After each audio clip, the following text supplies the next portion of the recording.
Anfal ayat 73. A'udzubillahi minasyaitonir rajim. Innal ladzina kafaru ba'duhum awliya ba'd illa taf'alu takun fitnatun fil ardi wa fasadun kabir. Dan jika sampai terjadi orang kafir saling tolong-menolong di antara mereka, ba'duhum sebagian mereka awliya ba'd untuk membantu sebagian yang lain. Illa jikalah kita ini tidak sadar terus menerus taf'alu untuk menjalankan benteng terakhir persatuan umat, untuk menjalankan nilai-nilai kebaikan, kemaslahatan, kemanfaatan, maka kata Allah takun akan terjadi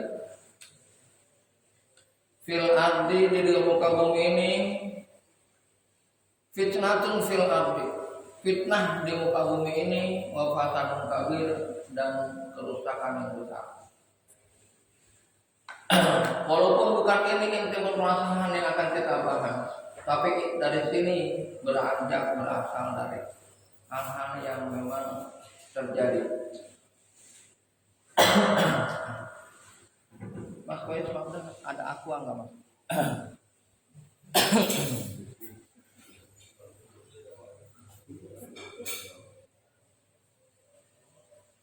Jadi jamaah yang berbahagia, orang kafir itu tidak berpikir hal dan haram, tidak berpikir orang lain, tidak berpikir kasihan. Makasih, maaf jamaah, saya dulu.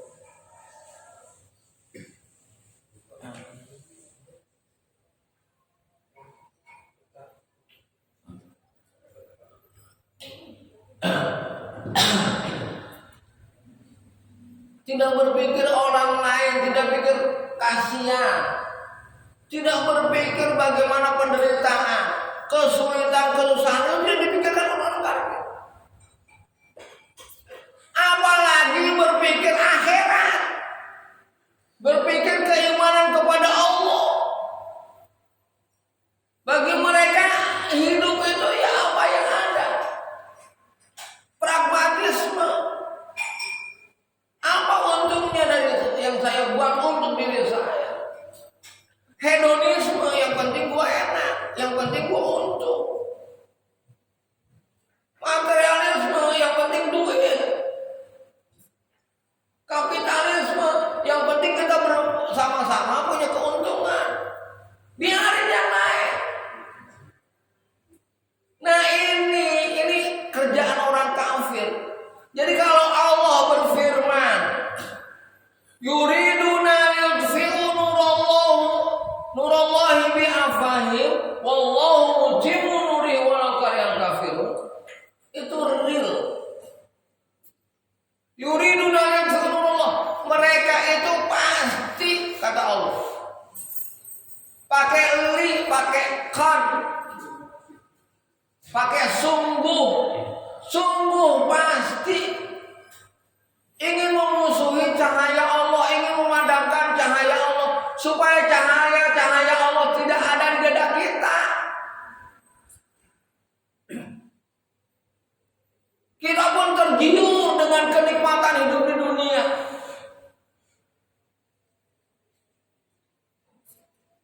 Kita pun merasa terpesona. Seakan-akan indah kehidupan yang seperti itu. Menjadi bayangan kita, menjadi hasrat kita, menjadi keinginan kita.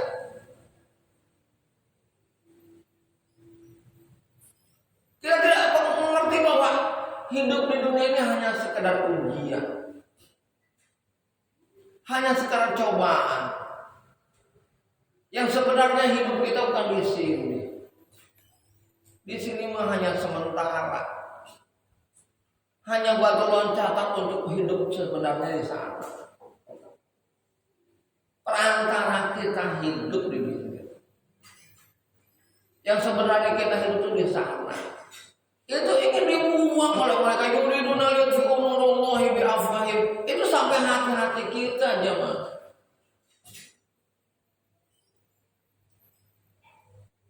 Nah, kita harus tetap berusaha memperkokoh cahaya Allah di dada kita. Bagaimana kita tidak akan mungkin lepas. Makanya kata Allah itu faqalis tamsaka bil urwatil wuthqa. Jadilah kamu itu pemegang teguh tali agama Allah yang kuat itu. Wa may yatasim billahi faqad hudiya ila siratal mustaqim. Siapa yang memegang teguh terhadap hidayah Allah, dialah orang yang dalam keadaan di jalan yang lurus. Faqad hudiya, maka dialah yang mendapatkan hudiya ila siratal mustaqim, kepada jalan yang lurus. Jadi jamaah yang berbahagia, kita lihat sekarang realnya. Ini orang kafir ini tingkah lakunya udah sangat membahayakan. Orang kafir itu tingkah lakunya sangat membahayakan. Tujuan motivasi hidup di dunia yang hanya mengumpulkan kekayaan. Bagi mereka itu yang akbar adalah duit, yang besar itulah uang, dan akan dilakukan dengan cara apapun. Yang penting uang. Ini terjadi.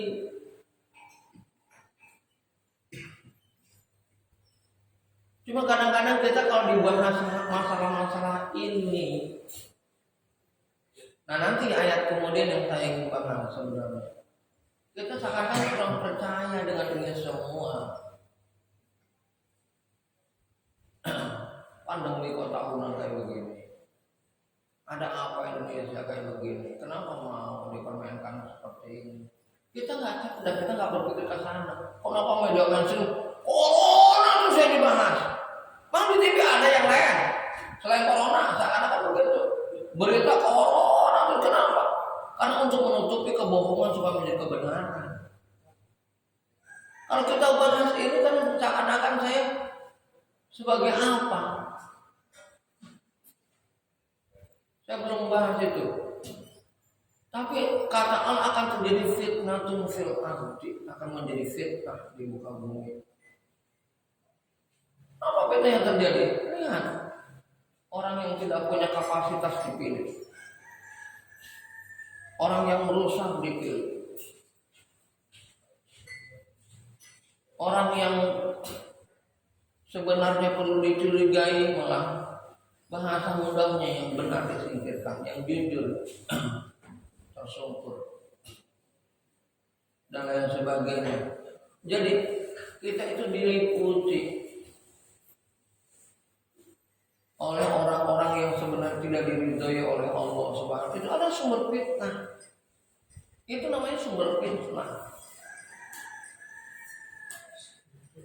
Bapak rakyat kecil nggak akan ada pembela hukum, hanya mencari uang, itu pun hanya untuk melestarikan kehidupan kita. Rasionalitasnya dari usaha itu didatangi bukan hanya Satpol PP, oleh polisi juga, oleh ABRI juga. Kalau nggak kerja kita nggak bisa makan. Kenapa ini perlu satu rangka? Dikarenakan Islam itu benteng terakhir. Yang nggak bisa diajak nggak benar itu hanya Islam. Islam dalam membela kebenaran sampai akhir hayat. Islam itu ya Allah ya Karim ya Arhamar Rahimin. Jamaah, ini maaf saya cerita sedikit. Jibril datang ke ketuk pintu rumah Rasulullah SAW. Pagi begitu, ada apa Jibril? Saya disuruh menginformasikan. Informasi apa? Informasi tentang neraka. Ternyata neraka itu berlapis-lapis. Lapis ke-6 itu 7 lapis ya. Lapis ke-6 itu diisi oleh orang-orang kafir yang mereka begitu luar biasa. Lapis ke-5 diisi oleh begini-begini. Akhirnya Rasulullah nanya, lantas lapis yang ke-7 ini yang mau saya tanya, neraka yang paling bahaya, yang paling luar biasa. Malaikat Jibril terdiam, tidak mau bicara. Sampai ditegur lagi oleh Rasulullah, jawab, pertanyaan saya jawab. Siapa penghuni neraka yang paling dalam itu? Di neraka yang ke-7 itu siapa? Malaikat Jibril hanya mampu tertunduk, berat sekali untuk menjawab. Akhirnya kata Rasulullah, apakah umatku yang akan menjadi penghuni neraka ke-7 itu? Kemudian dengan rasa takut malaikat Jibril menengadah dan manggut. Iya, Rasulullah pun pingsan luar biasa, nangis luar biasa. Dalam keadaan menangis ini Rasulullah masih sempat bertanya, siapa mereka ya Jibril? Siapa mereka ya Jibril? Mereka adalah orang yang tahu kebenaran, sadar pentingnya kebenaran, tapi ikut golongan mereka, ikut orang-orang kafir. Dia punya kemampuan, dia punya kapasitas, dia punya kekuatan, tapi ikut. Jamaah yang berbahagia, Rasulullah menangis. Adakah umatku yang sedemikian kejam? Adakah umatku yang sedemikian kejam? Masih nggak dijawab oleh Jibril. Takut mengiyakan seakan-akan. Akhirnya Jibril pun ditanya, tolong jawab dengan apa caranya supaya saya yakin bahwa ada umatku yang sedemikian kejam, yang hidupnya hanya mencari dunia, dia lupa dengan kehidupan akhirat. Jibril pun sekali lagi tidak menjawab, cuma manggil, ada, seakan-akan begitu. Maka Rasulullah pun nangis sejadi-jadinya. Diceritakan sampai Rasulullah itu nangis sambil bersujud kepada Allah lama sekali. Kemudian akhirnya Abu Bakar melihat, kok ini nggak ada Rasulullah, kemana ini?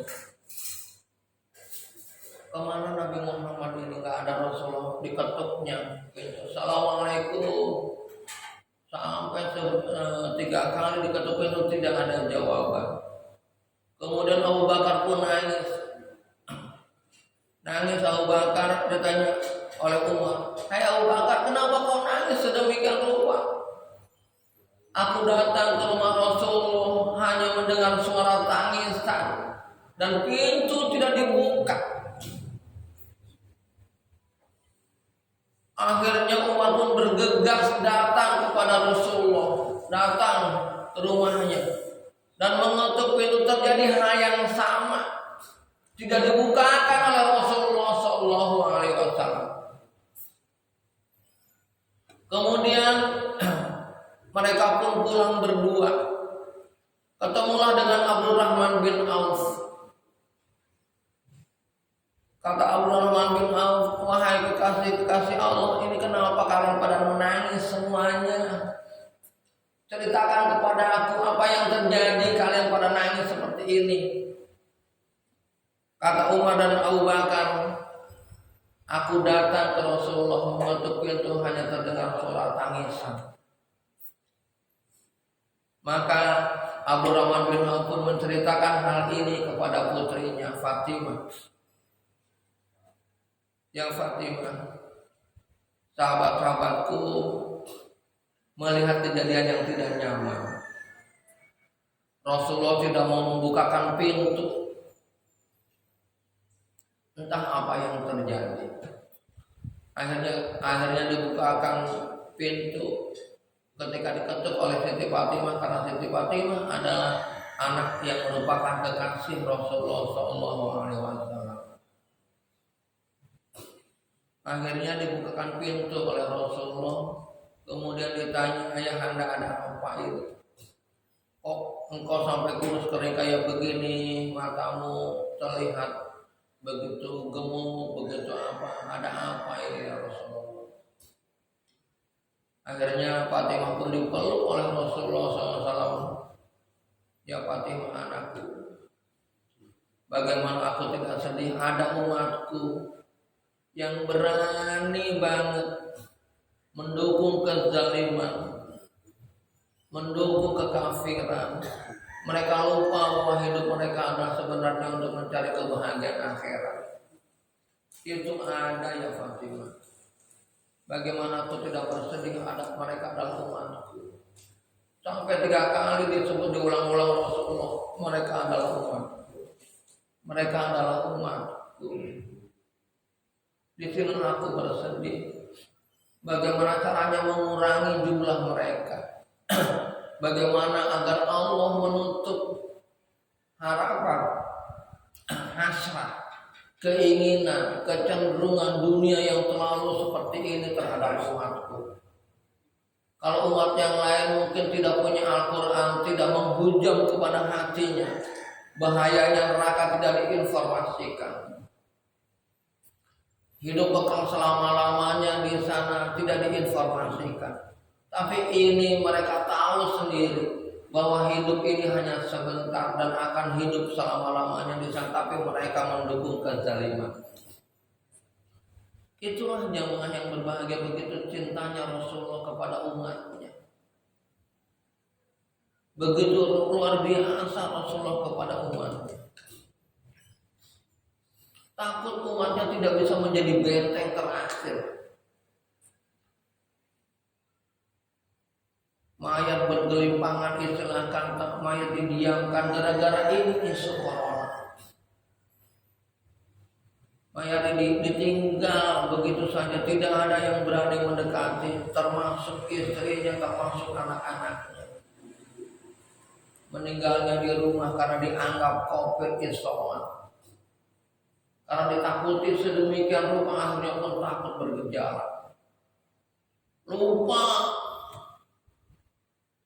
Kalau ditanya Allah ada, itu pasti jawabannya ada. Di mana Allah kita pun nggak tahu. Nah ini yang dia lebih percaya kepada corona ada daripada kepada Allah ada. Dikira Allah tidak bisa membantu orang-orang yang membantu. Coba kalau itu kita alami. Keluarga kita menjauhi kita sendirian. Anak ngasih makan kita kayak ngasih makan kucing, taruh di depan, digantungin di pintu. Pak, ini nasinya ya. Dia langsung pulang, kita pun ngambil. Beberapa hari kita pun gak bisa jalan karena kondisi badannya luar biasa. Tetap aja anak ngasihnya, Pak ini nasinya ya. Gimana orang tidak mati ya? Karena ketakutan yang sedemikian rupa. Rindu kepada anak, agar memeluk, agar mengunjungi. Jamaah kalau lagi sakit, lagi kayak begitu, bukan anak yang saja yang dirindukan, apalagi anak maksud saya. Kadang-kadang kita rindu bantuan tetangga, perhatian tetangga, perhatian apapun. Kita rindu jemaah. Jangankan tetangga jemaah, anak saja seperti itu memperlakukan kita. Nah ini karena apa jemaah? Karena ditiupkan rasa ketakutan yang sedemikian rupa. Jadi akhirnya tidak rasional, tidak berjalan akal sehat, tidak lagi percaya sama Allah, tidak yakin sama Allah. Seakan-akan apa yang ditentukan oleh Allah Itu bukan sebuah sirkulasi hidup dan kehidupan kita.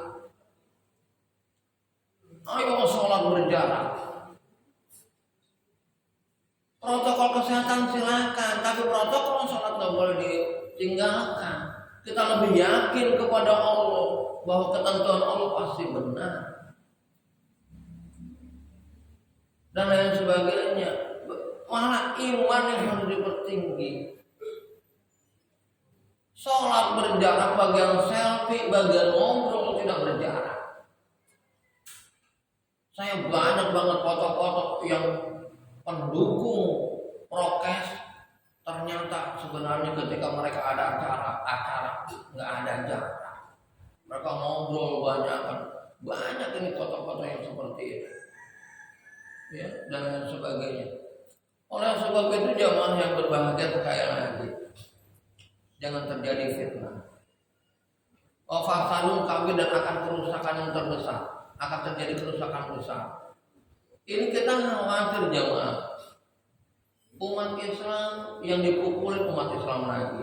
Umat Islam udah gelap mata. Dia mencuri pada kebutuhan anak dan istrinya. Kita gebugin sampai mati. Padahal dia hanya ekses. Bagaimana hukumnya kita menggebukin orang yang membutuhkan, mencari jalan alternatif untuk hidup anak dan istrinya. Kita yang mematikan. Khawatir kita jamaah. Emosi kita pukulin dia sampai mati. Tahu nggak dia sebenarnya? Dia hanya ingin mencukupi kebutuhan anak dan istrinya hidup. Dia tidak tahan, tidak tega dengan rengekan datangnya sang anaknya. Dia ingin bertanggung jawab sebagai laki-laki. Dia seakan-akan biarkan saya mati, saya akan menempuh resiko ini. Itu jalan terakhir dia. Kemudian yang gebugin kita di mata Allah bagaimana? Sesama muslim jawab. Coba pikirkan ini. Kalau terjadi nanti hal-hal seperti begini, kita punya anak laki lah katakan, harus ingin dia bertanggung jawab terhadap anak dan istrinya. Semuanya barang udah dijual. Coba lihat di grup-grup itu, apa juga dijual. Siapa yang membutuhkan ini, siapa yang membutuhkan ini. Siapa yang mau beli? Saya punya warung kontrakan, berapa saja silahkan beli. Karena ekonomi kami sudah begini, sudah banyak itu dilakukan. Dia tidak berpikir sangat rugi. Yang penting hidup. Jamaah yang berbahagia sekali lagi ini. Kalau kita illa taf'alu, tidak mau menjalankan apa yang menjadi perintah Allah, bahaya begitu. Oleh sebab itu kita cerdas, jangan membeo. Apa yang diinformasikan kita telah mentah-mentah. Nah kita muslim punya aturan sendiri, ada Al-Qur'annya. Ada hal-hal yang ini. Jamaah, sekarang masjid disuruh ditutup, banyak yang ditutup. Besok kalau disuruh berhenti sholat, gimana? Jangan sholat. Intinya kadang-kadang kan seperti itu. Coba kalau kita keluar untuk sholat susah banget. Saya pernah jamaah yang berbahagia sholat Jumat, akhirnya kesulitan saya sholat Jumat. Karena berjarak, saya tidak bawa sajadah, harus sholat di tanah. Ya begitu nggak mungkin. Akhirnya saya mau sholat. Musola, ada musola, saya masuk, saya sholat, dicurigai, diintip, mau ngapain dia orang Jumatan kok di musola. Akhirnya saya sholat cepat-cepat, sambil saya diam aja di depan gitu, siapa yang mau ngobrol, mau apa gitu. Coba ini akan terjadi, jadi kita sholat Jumat di mana? Kecuali kalau kita bawa sajadah, bawa koran, bawa apa, atau mungkin kita harus seperti itu ketika keluar. Jumlah padat di tempat-tempat lain ditutup, di situ dibuka, ngatur jarak sampai ke jalan-jalan. Saya sholat di mana ini saya bilang. Allahu Akbar. Ya, Jadi sekali lagi, ketika sholat dilarang kita pun mau. Tolonglah kita berpikir bahwa Allah itu pasti membantu kita. Ini corona itu wujudnya gimana sih? Ini kan memang sengaja digambarin ya.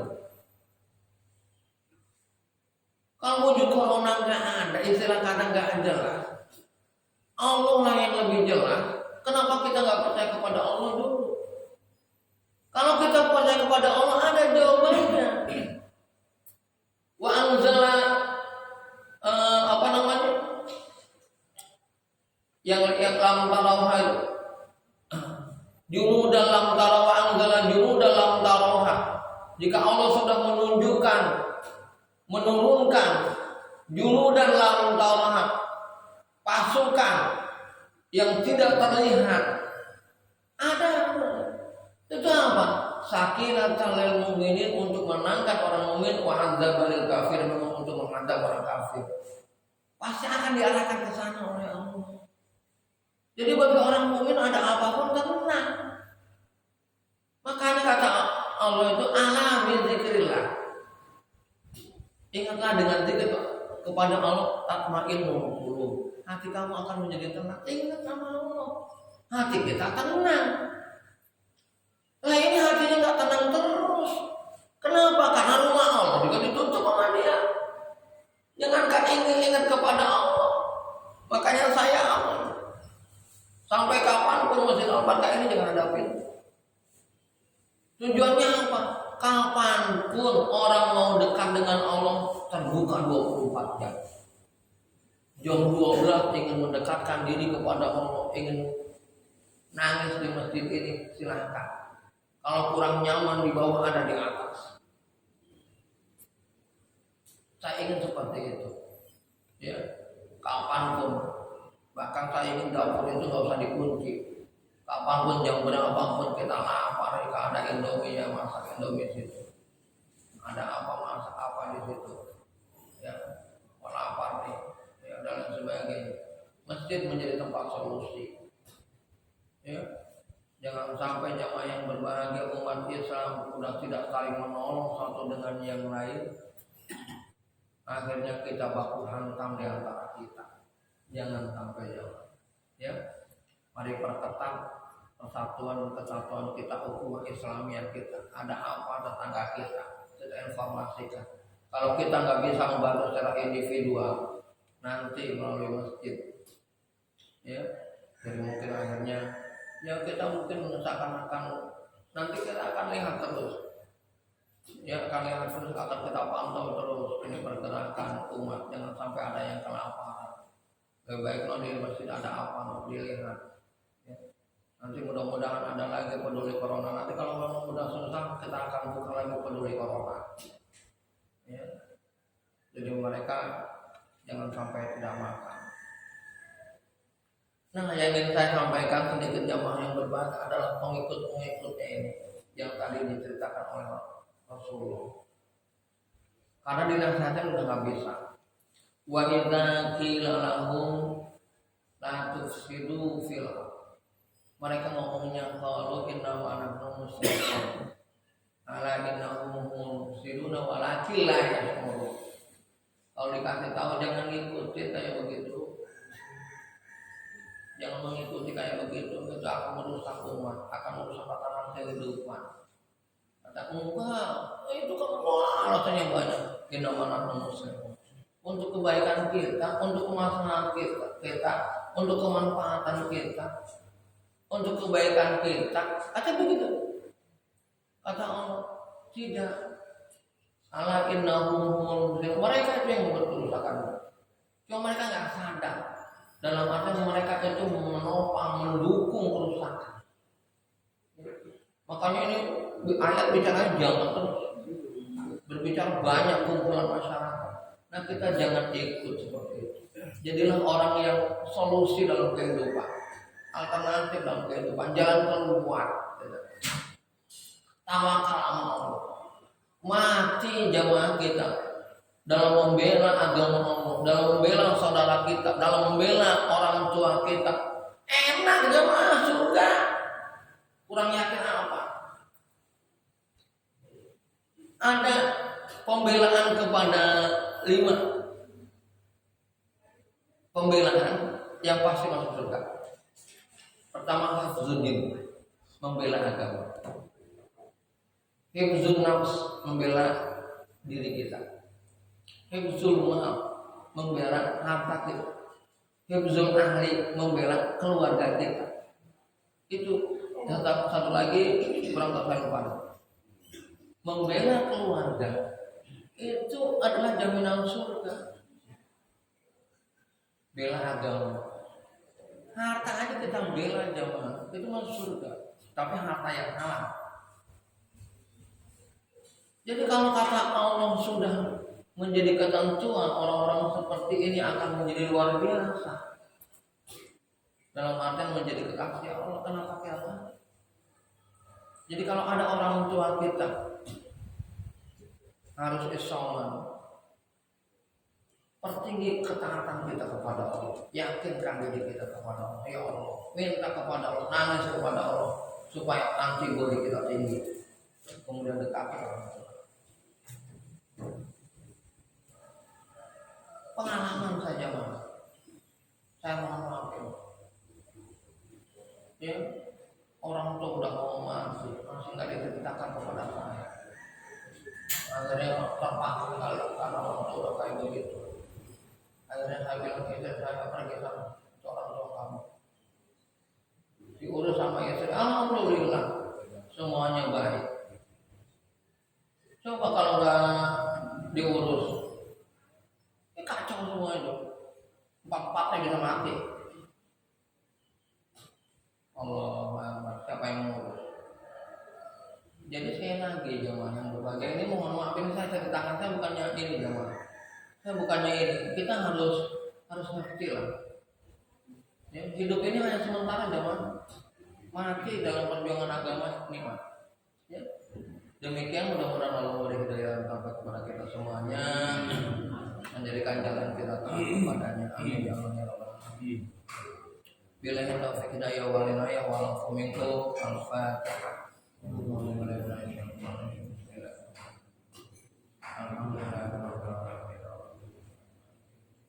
Ya kenapa ya tapi Allahumma shalli ala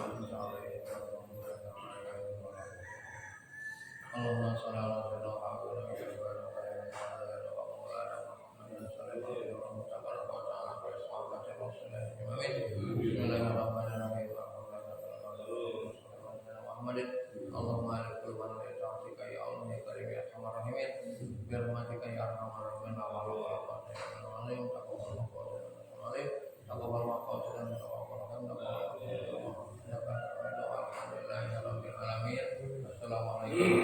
wabarakatuh.